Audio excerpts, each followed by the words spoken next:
दुनिया भर में गिरती रिटेल बिक्री के बीच भारत का खुदरा मार्केट लगातार छलांग लगा रहा है। इसके असर से रिटेल सेक्टर के तमाम सेगमेंट्स के बीच भारतीय डायरेक्ट सेलिंग इंडस्ट्री को काफी फायदा मिला है, जिससे उसका आकार बढ़ गया है।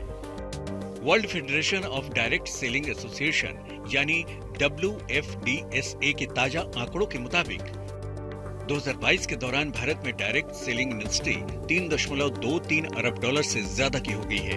इसके असर से ग्लोबल रैंकिंग में भारत एक पायदान चढ़कर 11वें स्थान पर पहुंच गया है और एशिया प्रशांत क्षेत्र रैंकिंग में भारत का छठा स्थान बरकरार है। टॉप 5 देशों में कोरिया, चीन, जापान, मलेशिया और ताइवान है।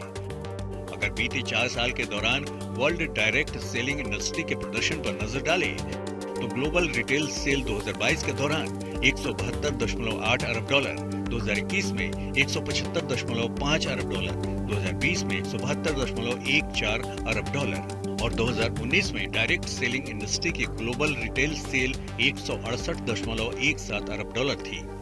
अब अगर इस प्रदर्शन की तुलना भारतीय डायरेक्ट सेलिंग इंडस्ट्री के प्रदर्शन से की जाए तो बेहद हैरान करने वाले आंकड़े सामने आते हैं। दरअसल वैश्विक प्रत्यक्ष बिक्री 2019 से 2022 के बीच 0.9% की दर से बढ़ी है, जबकि भारतीय डायरेक्ट सेलिंग बाजार ने 3 साल में 13.3% की CAGR हासिल की है।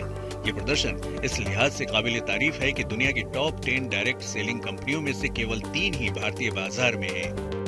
भारतीय डायरेक्ट सेलिंग मार्केट ने 2022 में 5.4% से ज्यादा की सालाना ग्रोथ हासिल की है, जिसे परिस्थितियों के लिहाज से बेहतर बताया जा रहा है। इस दौरान अमेरिका की डायरेक्ट सेलिंग इंडस्ट्री की ग्रोथ 5% घटी है, लेकिन इसके बावजूद 40.52 अरब डॉलर के कुल कारोबार के साथ इस सेक्टर में ये नंबर 1 है। अब भारतीय डायरेक्ट सेलिंग इंडस्ट्री का सुझाव है कि सरकार इस क्षेत्र से जुड़े नियम कानूनों में लचीलापन दिखाए, जिससे दुनिया की सभी टॉप 10 कंपनियां भारत को अपनी योजनाओं में शुमार करें। आदित्य केराणा, आज तक।